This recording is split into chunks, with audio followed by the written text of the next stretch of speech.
Johnny, get your gun, get your gun, get your gun. Take it on the...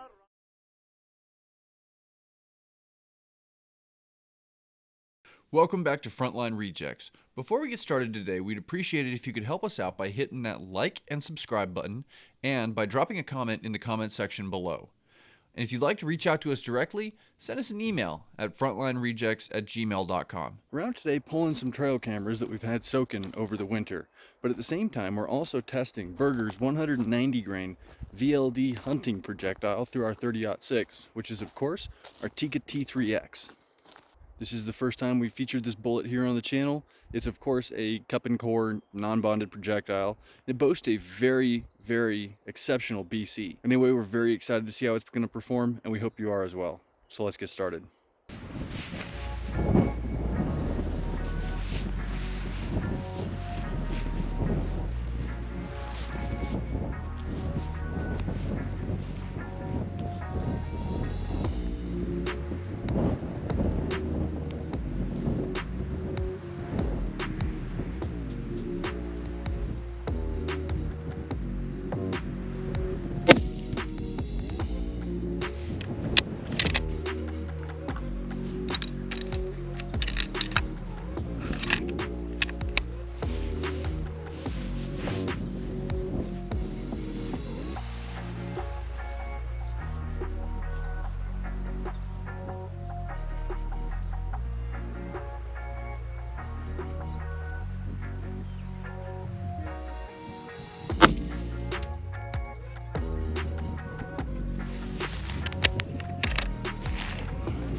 So, the 190 VLD hunting bullet from Berger. This is the first time we featured any of their projectiles here on the channel, but we will be doing a bit more testing with some of their other offerings in the future. As we can clearly see from our overview here, the VLDs basically deconstructed themselves upon impact at every range fired. There was catastrophic jacket and core separation. And I do want to mention off the bat that that is not necessarily a bad thing, which we'll get into further on. Of course, estimated impact velocities today were provided using JBM Ballistics software. Getting into the 100, we have a mangled chunk of lead, which used to be the core and the peeled back and discarded copper jacket. At 200, we've got more fragmenting. The jacket and core both tore into smaller chunks than at the previous range. 300 gives us much the same again. We've got chunks of the core and a copper cup, which peeled back and jettisoned itself early upon impact. 400 continues the trend, massive fragmenting, although at this range, looking at the largest chunk of lead, we can almost see the shape of something which resembles a bullet core. We round things out at the 500 with lead core particulates and shreds of copper jacketing, which resembles something distinctly other than a bullet. Okay, getting into our graphs, I need to open with a caveat. As we previously showed from our images, we didn't really have an intact bullet to measure for weight retention or expansion. So when we did measure these two factors, we measured the largest intact piece of lead, which was consistently the part that penetrated the deepest. At all the range tested, the copper jacket would generally end up in between the first or second layer of jugs jugs, with the largest chunk of lead core penetrating to around the 4th or 5th layer. That being said, I wouldn't place a huge amount of reliance on the numbers we have here as an indicator of the effectiveness of these bullets on game. There are a few things that we can glean from the data, though, in conjunction with what we could recover from the projectiles. Weight retention, which was of course based on the largest remaining piece of the core, was all over the board, but it averages out to just above 33%. Now, Berger states on their website when describing the VLD that, quote, upon expansion, the projectile sheds most of its weight, producing extreme hydrostatic shock.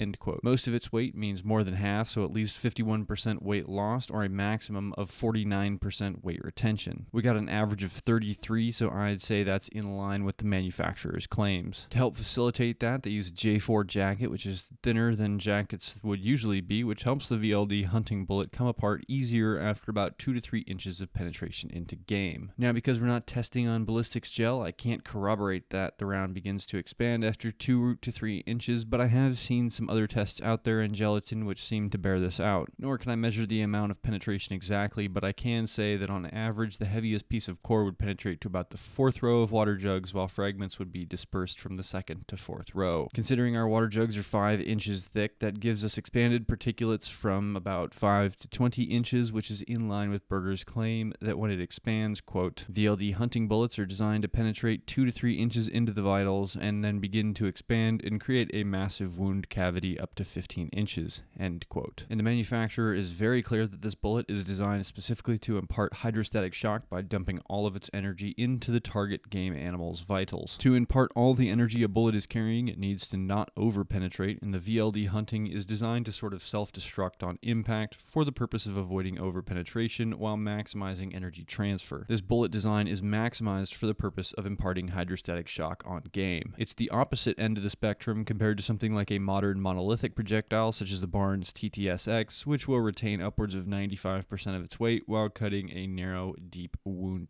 channel. And both designs have their place. The T3X or LRX are fantastic options if you need to put holes through thickly armored game, and they are designs maximized for that purpose. Which brings us to another point regarding these projectiles' intended applications. To maximize what each projectile type is designed to do, we need to pay careful attention to shot placement, which is, as we know, the most important factor with whatever bullet we're running. With the Barnes T3X or a similar design, a hunter will optimize the terminal performance of that projectile by taking a shoulder shot, which will destroy a game animal's joints and effectively immobilize them while also punching through the front of the lungs on a cervid. With the VLD hunting or a similar design, a hunter will optimize the terminal performance of that projectile by taking a behind-the-shoulder shot, which will allow the shooter to avoid thick meat and bone and allow the projectile to dump all of its energy into the vitals, inducing hydrostatic shock. Both methods are effective means of starving the brain of oxygen and inducing a clean, ethical kill. It is up to an educated and informed hunter which approach will work for their application, as both methods in my mind have distinct advantages in different scenarios. Monolithic bullets exceed when loaded light for chambering and moved at high velocity, but they require a higher minimum velocity for effective expansion, and due to the cross-sectional density of all copper bullets versus lead core bullets, they tend to have a lower ballistics coefficient. This optimizes them for use at closer ranges such as 400 yards and in, which when coupled with a high muzzle velocity and a 300 yard or MPBR 0 allows a hunter to hold a little high or low and reasonably expect a lethal hit. Inversely, designs like the VLD are optimized for longer distances because of their very high ballistic coefficients, which helps reduce drag and drift. While they're leaving the barrel slower, they need significantly less velocity to expand effectively. Which route a hunter wants to take really comes down to personal preference and application. There is one thing I'd like to mention regarding some trickiness which is almost unique to the Berger lineup. Because the VLD utilizes a secant ogive instead of a tangent, conical, or hybrid ogive, it's very long. And this bullet was designed originally as a target shooting bullet, and for years Berger told loaders to seat these bullets out as long as possible so that when chambering around, the bullet would be pushed into contact with the rifling. With the shape of the ogive and how far forward they're seated, this requires the shooter to single feed the rounds, as they end up being longer than max COAL and wouldn't fit into a conventional magazine. Over the years, shooters have figured out that with some jump, good accuracy can be achieved with the VLD style bullets. But loading these for good accuracy while fitting them in the mag requires a handler to understand their rifle's chamber dimensions and follow a procedure prescribed by Berger, which helps the shooter determine the correct seat to depth. Whereas with a lot of other bullets in the market market, you can generally set them to the manufacturer's recommended seating depth and generally get pretty good accuracy while not worrying about fitting the rounds in the mag. For today's test, I seated these rounds about 10 thousandths off the lands and grooves, which was a seat 2 depth of roughly 3.580, which will be different on a different rifle with a different chamber, and then single loaded during firing. If I was planning on using these hunting, I would go through Berger's prescribed procedure and find a load which fit in the mag. So this introduces an additional set of variables that can be a little bit tedious when working up a load for hunting. And I don't think the average hunter needs to deal with the extra work, as most shooters aren't taking shots at a distance which requires the BC figures and low velocity expansion threshold that the VLD offers. But if you are a long range hunter and you're looking for a bullet which is optimized for those extreme long range shots, this option may be right for you. So this brings us into our use case for this bullet. Now I think the VLD hunting would work just fine at closer ranges, but considering the factors we've already discussed, such as it having some peculiarities with loading, if you're not going to take a shot past 350 or 400 yards, I would recommend saving yourself some time and money and just buying something like an ELDX or Ballistic tip, or if you want to spend a little more money, go ahead and pick up a quality bonded bullet, because long range efficiency won't really matter to you. But if that extreme long range efficiency in external and terminal ballistics is what you need, then I would say for sure consider picking up some VLDs and start working on your load development for next hunting season now. So again, while I think it would work well at a shorter range, I'm going to say that